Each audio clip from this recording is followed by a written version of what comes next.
चलिए सब लोग जुड़ जाइए और दोस्त को भी शेयर कर दीजिए, सबको जोड़ दीजिए और सभी ग्रुप में भी शेयर कीजिए। बिहार स्टाफ सिलेक्शन कमीशन यानी बिहार कर्मचारी चयन आयोग 2023 के लिए यह सौभाग्य सीरीज रोजाना हम 8 बजे संध्या उपस्थित होते हैं। यह मॉक टेस्ट नंबर 11 है। चलिए शुरू करते हैं आज के सेशन को और देखते हैं पिछले अध्याय नहीं कहें, पिछले वीडियो में एक सवाल पूछे थे बिहार में लोकसभा की कितनी सीटें हैं, तो ऑप्शन को भी हम किए थे।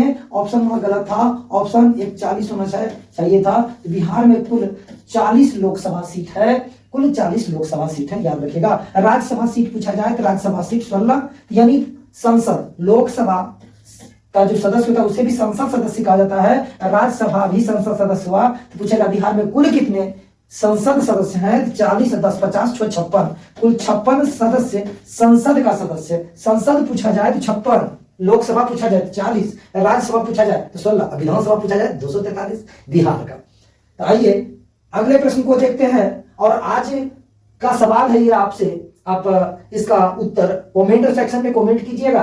क्या है प्रश्न भाई, वर्तमान में भारतीय नागरिकों को कितने मौलिक अधिकार प्राप्त है? जो वर्तमान में भारतीय नागरिक को मौलिक अधिकार प्राप्त है सर, कितना है सर? 6 7 8 9।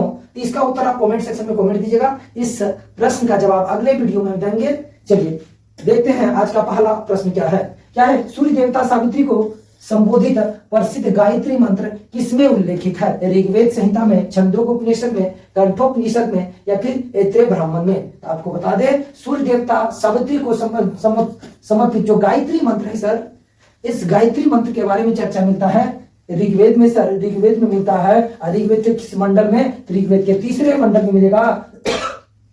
ऋग्वेद का 3रा मंडल में सावित्री को समर्पित गायत्री मंत्र का वर्णन मिलता है। पहला का ये हो जाएगा उत्तर। नेक्स्ट है मोहनजोदड़ो से प्राप्त सामग्री तथा धातु खंडों से पता चलता है कि यहाँ के निवासियों को अनेक प्रकार की धातुओं का ज्ञान था, किंतु मतलब वहां से बहुत सारा धातु समूह मिला है, लेकिन एक धातु बता किंतु वह धातु नहीं मिला है। स्वर्ण का ज्ञान नहीं था, लोहे का ज्ञान नहीं था, तांबे का ज्ञान नहीं था, चांदी का ज्ञान नहीं था। देखिए सोना का ज्ञान है, तांबे का ज्ञान है, चांदी का ज्ञान है सिंधुवासी को, लेकिन लोहे का ज्ञान नहीं है सिंधुवासी को। तो लोहे का साक्ष सिंधु घाटी सभ्यता से प्राप्त नहीं हुआ है। लोहा का खोज उस समय नहीं हुआ था सर। भारत में लोहा मिलता है 1000 ईसा पूर्व के कालखंड में, 1000 ईसा पूर्व के आसपास मिला है। कहां से सर? उत्तर प्रदेश। आप कहेंगे उत्तर प्रदेश, एक सेकेंड, कहां से मिला है? यूपी से मिला है सर। उत्तर प्रदेश का एक जिला है, नाम है एटा जिला। एटा जिला के अतिरंजी खेड़ा से प्राप्त हुआ है सबसे प्रारंभिक अतिरंजी खेड़ा। रखिएगा नाम याद, अतिरंजी खेड़ा से प्रथम सोना प्राप्त हुआ है बाबू, प्रथम सोना प्राप्त हुआ है अतिरंजी खेड़ा से 1000 ईसा पूर्व का। लेकिन आप देखेंगे सिंधु घाटी सभ्यता कितना से कितना है सर? तो सिंधु घाटी सभ्यता है आपका 2350 ईसा पूर्व से, 2350 ईसा पूर्व से बीसी 1750 ईसा पूर्व तक सिंधु घाटी सभ्यता आपको कालखंड मिलेगा। तो आगे बढ़ते हैं। 3 नंबर क्या है सर? अलाउद्दीन खिलजी के शासनकाल में दीवान ए रियासत, सिंगल इम्पैक्ट कोमा से करिए, दीवान ए रियासत अधिकारी का मुख्य कार्य क्या था? ये जो दीवान ए रियासत हुआ करता था अलाउद्दीन खिलजी के समय में सर, इसका काम क्या था सर? व्यापारियों पर नियंत्रण व बाजार नियंत्रण की पूरी व्यवस्था का संचालन करता था, या प्रत्येक बाजार में बाजार का अधीक्षक था, या फिर बाजार के अंदर घूमकर बाजार का निरीक्षण करता था, उपयुक्त सभी। तो आप बताते हैं अलाउद्दीन खिलजी के शासनकाल में दीवान ए रियासत का क्या काल था? व्यापारियों पर नियंत्रण और बाजार नियंत्रण की पूरी व्यवस्था का संचालन करना, ये था। बी नंबर देखते हैं, प्रत्येक बाजार में बाजार का अधीक्षक। भाई ये सब नहीं, आपका ए नंबर में ही सब कुछ समा गया है। तीसरा का उत्तर हो जाएगा ए, ये नहीं कि डी मार दीजिएगा, उपयुक्त सभी देख के ए नंबर उत्तर होगा। नेक्स्ट नंबर है मैडम भीखाजी रुस्तम कामा से संबंधित निम्नलिखित कथनों पर विचार कीजिए। मैडम कामा ने वर्ष 1907 में पेरिस में आयोजित अंतरराष्ट्रीय सोशलिस्ट सम्मेलन में राष्ट्रीय ध्वज फहराया।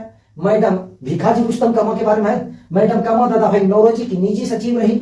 या फिर तीसरा है मैडम कामा के माता पिता पारसी थे। उपयुक्त कथनों में से कौन सा कथन सही है? 1 2 3, 2 3, 1 2, केवल 3। तो बताइए इस प्रश्न का उत्तर कमेंट सेक्शन में देते रहिए। इसका जवाब हम देते हैं कि मैडम कामा वर्ष 1907 में पेरिस में आयोजित अंतरराष्ट्रीय सोशलिस्ट सम्मेलन में राष्ट्रीय ध्वज फहराए थे। राष्ट्रीय ध्वज भारत के लिए फहराई है अगस्त 1907 में मैडम भिखाजी रुस्तम कामा, जर्मनी के स्टुटगार्ट में। यहाँ पेरिस है भाई, पेरिस में आयोजित नहीं, जर्मनी में आयोजित स्टुटगार्ट जगह का नाम है, वहां पे फहराया था। पेरिस में आयोजित अंतरराष्ट्रीय सोशलिस्ट सम्मेलन में राष्ट्रीय ध्वज नहीं फहराई थी। 1907 अगस्त 1907 में फहराई है, लेकिन पेरिस में नहीं, जर्मनी में फहराई है। तो ये तो एक नंबर गलत हो गया, एक नंबर इसमें है सर ये भी गलत, एक नंबर इसमें है ये भी गलत। ये दोनों में से कोई उत्तर हो सकता है? मैडम का दादा भाई नौरोजी की निजी सचिव रही है, हाँ ये सही है सर, तो 2 सही हो गया, 2 सही है तो ये भी गलत, तो ये सही हो जाएगा। 3 नंबर देख लीजिए, मैडम का माँ की माता पिता पारसी थे, हाँ भाई पारसी परिवार से संबंधित है मैडम बीकाजी रुस्तम का माँ, ये पारसी थे। और उसके बाद आपको बता दें दादा भाई नौरोजी भी पारसी है, तो पारसी फैमिली में जन्मी है मैडम बीकाजी रुस्तम का माँ। इसे भारतीय क्रांतिकारी की जननी माता जो बोलिए कहा जाता है। उत्तर हो जाएगा आपका बी नंबर। 5 नंबर क्या है भाई? 5 नंबर से पहले इस बात को देख लेते हैं, समझ लेते हैं। दिव्य डिवीजन में सभी एग्जामों की तैयारी कराई जाती है, तो आप यहाँ आके ऑफलाइन भी पढ़ सकते हैं। एसएसबी कॉलेज तकनीक के निकट, कॉन्टेक्ट नंबर भी आप लिख लीजिएगा। नेक्स्ट है, इंडोनेशिया के किस द्वीप में हिंदुओं की संख्या सर्वाधिक है? इंडोनेशिया आप जानते हैं विश्व में सबसे अधिक किसी देश के पास द्वीप है, तो इंडोनेशिया के पास। इंडोनेशिया 13,000 द्वीपों पर बसा है। अच्छा लग रहा होगा आपको, तो बताते हैं इंडोनेशिया का एक द्वीप है, द्वीप का नाम है बाली द्वीप। जावा के बगल में मिलेगा बाली द्वीप। बाली द्वीप में जानते हैं 96% लगभग हिंदू है, मतलब 40% दूसरा कुछ है, 96% बाली द्वीप पे खाली हिंदू है। हिंदू की संख्या सबसे अधिक है। अगर परसेंटेज के हिसाब से देखा जाए तो 96%, समझ रहे हैं आप, भारत के किसी राज्य में उतना परसेंटेज नहीं होगा जो इंडोनेशिया के बाली द्वीप पे हिंदुओं की संख्या है। 5 का उत्तर बी नंबर हो जाएगा। नेक्स्ट नंबर है 6 नंबर, दक्षिणी गोलार्ध में पवन की बाईं ओर विचलन का क्या कारण है? जैसे उत्तरी गोलार्ध, दक्षिणी गोलार्ध, ये दक्षिणी गोलार्ध है सर, बाईं ओर विचलन करती है सर हवाएं, इसका क्या कारण है सर? तो दक्षिणी गोलार्ध में बाईं ओर विचलन करती है कोरियोलिस बल प्रभाव से। कोरियोलिस बल प्रभाव क्यों कार्य करती है सर? उत्तरी गोलार्ध में आपका दाहिने तरफ, दक्षिणी गोलार्ध में बाएं तरफ, क्योंकि यहाँ पृथ्वी घूम रही है सर, पृथ्वी पश्चिम से पूरब की ओर घूम रही है, पृथ्वी का घूर्णन गति के कारण ऐसा हो रहा है। 6 का उत्तर हो जाएगा सी नंबर। 7 नंबर क्या है? निम्नलिखित में से कौन सा मिश्रित खेती की प्रमुख विशेषता है? नकदी और खाद्यान्न दोनों सदस्यों के साथ, दोनों सस्यों के साथ साथ खेती, नकदी और खाद्यान्न है, 2 या 2 से अधिक सस्यों को एक ही खेत में उगाना, पशुपालन और शस्य उत्पादन को एक साथ करना, ये हो जाएगा आपका सही उत्तर सी नंबर। कि पशुपालन भी करते हैं, मत्स्य पालन भी करते हैं, प्लस खेती गृहस्थी भी करते हैं, इसे कहते हैं मिश्रित खेती। समझना, तो मिश्रित खेती पशुपालन के साथ साथ खेती करना, मिश्रित खेती का उदाहरण। 7 का उत्तर हो जाएगा सी नंबर। नेक्स्ट प्रश्न की ओर बढ़ते हैं बाबू। आप लोग सब लोग लाइक किया कीजिए, वीडियो को अधिक से अधिक शेयर किया कीजिए। नेक्स्ट है, टिहरी पनबिजली कॉम्प्लेक्स निम्नलिखित में से किस एक नदी पर अवस्थित है? अलकनंदा है, भागीरथी है, क्या है, धौली गंगा है, या फिर मंदाकिनी है? सब लोग बताइए उत्तर। इसका उत्तर हम टिहरी बांध परियोजना का प्रारंभ 1978 में ही हो गया था, 1978 में ही हो गया था, लेकिन कुछ परिस्थिति के कारण यह नहीं बन पाया, जिसका अंततः निर्माण हो गया। निर्माण 2006 में हुआ, 2006 में यह निर्माण पूरा होकर कार्यरत में आ गया। 8 का हो जाएगा बी नंबर। नेक्स्ट है, सेवाराय पहाड़ी कहाँ अवस्थित है? आंध्र प्रदेश, कर्नाटक, केरल, तमिलनाडु। सेवाराय पहाड़ी आपको पूर्वी घाट हिस्सा में पड़ेगा। पूर्वी घाट हिस्सा आप देखेंगे ना, पूर्वी घाट पर्वत जो है सर, ये कटाफटा पर्वत है। आप देखेंगे नीलगिरी के बगल में है, तमिलनाडु में सेवाराय पहाड़ी है, सेवाराय पहाड़ी है। सेवाराय के बाद हो जाएगा दूसरा पहाड़ी जवादी। सबसे पहले सेवाराय है, सेवाराय, अगर इसका क्रम देखना है सेवाराय, उसके बाद हो जाएगा जवादी, जवादी हो जाएगा जवादी, उसके बाद पालकोंडा, पालकोंडा, पालकोंडा, उसके बाद नालकोंडा। याद रखिएगा, ये आपको कभी भी प्रश्न पूछ सकता है। उत्तर से दक्षिण की ओर सजाए, दक्षिण से उत्तर की ओर सजाए, तो ये क्रम है। एक्चुअल में ये अलग अलग पर्वत कैसे बना सर?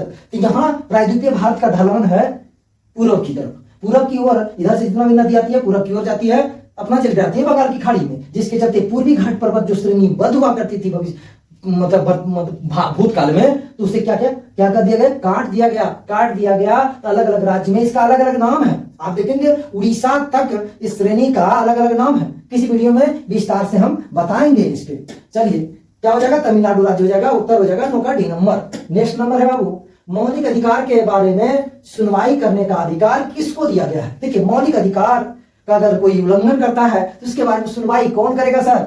सर्वोच्च न्यायालय, उच्च न्यायालय, प्रधानमंत्री या सर्वोच्च न्यायालय और उच्च न्यायालय दोनों। तो आपको बता दें, अनुच्छेद 32 के तहत मौलिक अधिकार का उल्लंघन होता है तो हम सर्वोच्च न्यायालय जाएंगे, सुनवाई होगा वहां पे। जबकि उच्च न्यायालय में अनुच्छेद 226 के तहत उच्च न्यायालय में सुनवाई होगा मौलिक अधिकार के उल्लंघन के विरुद्ध। तो इस प्रश्न का उत्तर ऑब्वियसली में डी नंबर हो जाएगा बाबू, डी नंबर हो जाएगा। सर्वोच्च न्यायालय और उच्च न्यायालय दोनों में सर हम जा सकते हैं मौलिक अधिकार के उल्लंघन के लिए सुनवाई वहां पे होगा। नेक्स्ट नंबर है, संविधान निर्माताओं ने कौन सा लक्षण अमेरिका के संविधान से ग्रहण किया है? न्यायिक समीक्षा, मौलिक अधिकार, सर्वोच्च न्यायालय के मुख्य न्यायाधीशों को पद से हटाने की विधि या उपयुक्त सभी। तो आपको उत्तर हो जाएगा उपयुक्त सभी, क्योंकि सर न्यायिक समीक्षा इसका वर्णन अनुच्छेद 13 में मिलेगा आपको ढंग से। अनुच्छेद 13 में मिलेगा न्यायिक समीक्षा के बारे में, अनुच्छेद 226 में मिलेगा विस्तार से वर्णन। तो 13 और 226 देखिएगा, न्यायिक समीक्षा मिलेगा आपको। मौलिक अधिकार भी भारतीय कहां से लिया गया? लिया गया प्रेरित है अमेरिका संविधान से। सर्वोच्च न्यायालय न्यायाधीशों के पदों से हटाने की विधि, यह भी अमेरिका के संविधान से प्रेरित है। उपयुक्त सभी हो जाएगा उत्तर। नेक्स्ट नंबर है, राज्य के नीति निर्देशक सिद्धांत को लागू करने के लिए कोई भी नागरिक जा सकता है। यदि किसी व्यक्ति का राज्य के नीति निर्देशक सिद्धांत में उल्लंघन हुआ है तो व्यक्ति कहां जा सकता है सर? सर्वोच्च न्यायालय, उच्च न्यायालय, या ए एवं बी दोनों, वो दोनों, या इनमें से कोई नहीं। इस प्रश्न का उत्तर होगा डी नंबर, क्योंकि सर्वोच्च ये जो राज्य का नीति निर्देशक सिद्धांत है सर, यह भाग 4 में वर्णित है सर। अनुच्छेद 36 से 51 में है सर, अनुच्छेद 36 से 51 तक में है। आपको बता दें, भाग 4 जो नीति निर्देशक सिद्धांत है यह जस्टिसेबल नहीं है, यानी वाद योग्य नहीं है। यदि किसी व्यक्ति के नीति निर्देशक सिद्धांत में उल्लंघन होता है तो व्यक्ति कहीं केस नहीं कर सकता है, क्योंकि जस्टिसेबल है ये नहीं है, केस कर ही नहीं सकते हैं। अगर तो फिर ये सर गारंटी क्या है इसका? गारंटी ये है कि प्रत्येक 5 साल में जवाब दीजिए सरकार को कि आपके लिए कौन कौन सी योजना लाई है, तो उसके अनुसार आप कर सकते हैं। सरकार को हटा दीजिए, 5 साल में वोटिंग होगा तो डी नंबर हो जाएगा उत्तर। नेक्स्ट है, ट्रांसफार्मर प्रयुक्त होता है सर। ट्रांसफार्मर में प्रयुक्त कैसा होता है? एसी को डीसी में बदलना नहीं भाई, एसी को डीसी में क्यों बदलेगा ट्रांसफार्मर? डीसी को एसी नहीं, डीसी वोल्टेज का अपचयन करने नहीं, एसी वोल्टेज का अपचयन और अपचयन करने के लिए 11,000 आती है, देखते हैं 440 में बांट देता है, तो अपचयन हुआ उसका, तो 13 का डी नंबर उत्तर हो जाएगा। 14 नंबर, विशिष्ट प्रतिरोध का इकाई मात्रक क्या होता है? ओम मीटर। क्या हो जाएगा उत्तर? विशिष्ट प्रतिरोध। जैसे ये सब सवाल का तो उत्तर आपको झटाक निकलना चाहिए, ओम मीटर हो जाएगा बी नंबर। देखिए विशिष्ट प्रतिरोध, ये तो ऑप्शन हम देखेंगे ओम मीटर ऐसे मिलते हैं। विभव कैसा मतलब वोल्ट, प्रतिरोध कैसा मतलब ओम, ऐसे डायरेक्ट निकलना चाहिए। इतना याद हो, इतना बार पढ़ना है, रटना नहीं है, पढ़ना है बहुत बार पढ़ना है, झटक आएगा याद मुंह में डायरेक्ट। जैसे देखेंगे हमारे भी टिक आउट करेंगे। 15 नंबर क्या है सर? भारत में हरित क्रांति किस क्षेत्र में सर्वाधिक सफल रही है? हरित क्रांति भारत में जो आया है 1966-67 में सर, सबसे अधिक फायदा किसको हुआ सर? गेहूं वालों को, गेहूं और चावल को सबसे अधिक फायदा हुआ। उत्तर हो जाएगा आपका बी नंबर। गेहूं को सर्वाधिक हुआ, लेकिन चावल को, गेहूं के साथ साथ चावल को भी, लेकिन गेहूं को सबसे अधिक। तो हरित क्रांति के क्षेत्र में सर्वाधिक सफल रही भाई गेहूं और चावल। नेक्स्ट नंबर है, केंद्र शासित प्रदेश में सर्वाधिक वन क्षेत्र प्रतिशत पाया जाता है? अंडमान निकोबार द्वीप समूह है, दमन द्वीप है, पुदुचेरी है, दादर नगर हवेली। अंडमान निकोबार द्वीप समूह में लगभग 86%, कितना सर? 86%, 86.2% होगा। नहीं का आंकड़ा 86.2% जो है सर, यहाँ पे वन का परसेंटेज है सर, वन का परसेंट। तो ये सर इस केंद्र शासित प्रदेश में सर्वाधिक वन का विस्तार है। उत्तर। नेक्स्ट नंबर चलते हैं, भारतीय कृषि में जुलाई से अक्टूबर नवंबर तक की अवधि को कहते हैं? रबी का मौसम, खरीफ का मौसम, खरीफ पूर्व मौसम, या फिर मंदी का मौसम? जुलाई से मानसून का आगमन हो गया है सर भारत में 15 जुलाई को, और ये गर्मी का दिन है सर, गर्मी के दिन में खरीफ फसल बोया जाता है सर। तो जुलाई से अक्टूबर नवंबर तक खरीफ का मौसम कहलाएगा बाबू। 17 का बी नंबर हो जाएगा उत्तर। काफी आसान प्रश्न है। जयपुर स्थित हवा महल का निर्माण कराया था 1799 ईस्वी में। 1799 ईस्वी में कौन था जी? 1799 ईस्वी में सवाई महाराज प्रताप सिंह ने, सवाई महाराज प्रताप सिंह ने सर। ये कछवाहा शासक था, कछवाहा शासक सवाई महाराज प्रताप सिंह। अगर प्रताप सिंह के बारे में नहीं लिखा, सवाई महाराज लिखेगा। कछवाहा शासक था, कछवाहा शासक सवाई महाराज प्रताप सिंह ने 1799 ईस्वी में जयपुर में हवा महल का निर्माण करवाया था। आप लोग लिखते भी रहिए। नेक्स्ट नंबर है, इनमें से किस पदार्थ में ऑक्सीजन नहीं है? सीमेंट में ऑक्सीजन रहेगा, रेत में भी थोड़ा बहुत रहेगा, मिट्टी के तेल में नहीं रहेगा सर। उत्तर हो जाएगा मिट्टी के कांच में मिलेगा, मिट्टी का तेल ऑप्शन में सीधा करासन तेल जिसको कहते हैं। 19 का सी नंबर। नेक्स्ट, इलेक्ट्रॉन, एक इलेक्ट्रॉन पर कितना आवेश होता है हम नहीं जानते हैं, देखते हैं। इलेक्ट्रॉन का चार्ज क्या होता है? निगेटिव चार्ज होता है, तो ये खत्म।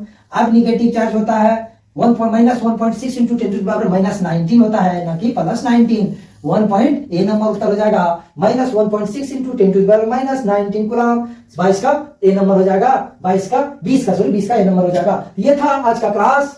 इस क्लास को अधिक से अधिक शेयर कीजिए, अधिक से अधिक लोगों में बांटिए, देखिए और मजे करते रहिए, पढ़ते रहिए। दिन नेत्र टेलीविजन ऑनलाइन के साथ साथ ऑफलाइन भी आपके शहर कार्गो में है। आप इसे स्क्रॉलशॉट करके अगर इससे जुड़ना चाहते हैं तो आप जुड़ सकते हैं। चैनल को सब्सक्राइब करना ना भूलिएगा। चलिए देखिए, रक्तदान महादान है, रक्तदान कीजिए। रक्तदान महादान है। Thanks for watching this video. Video को लाइक करना, चैनल को सब्सक्राइब करना, बेल आइकन को बजाना है। अब वीडियो को अधिक से अधिक शेयर किया कीजिए। इंस्टा और फेसबुक को भी फॉलो कर दीजिएगा हमको। दिव्य नेत्र द विजन ही है आईडी नंबर। चलिए मिलते हैं इसी उत्साह उमंग के साथ, तब तक के लिए जय हिंद, जय भारत, बाय।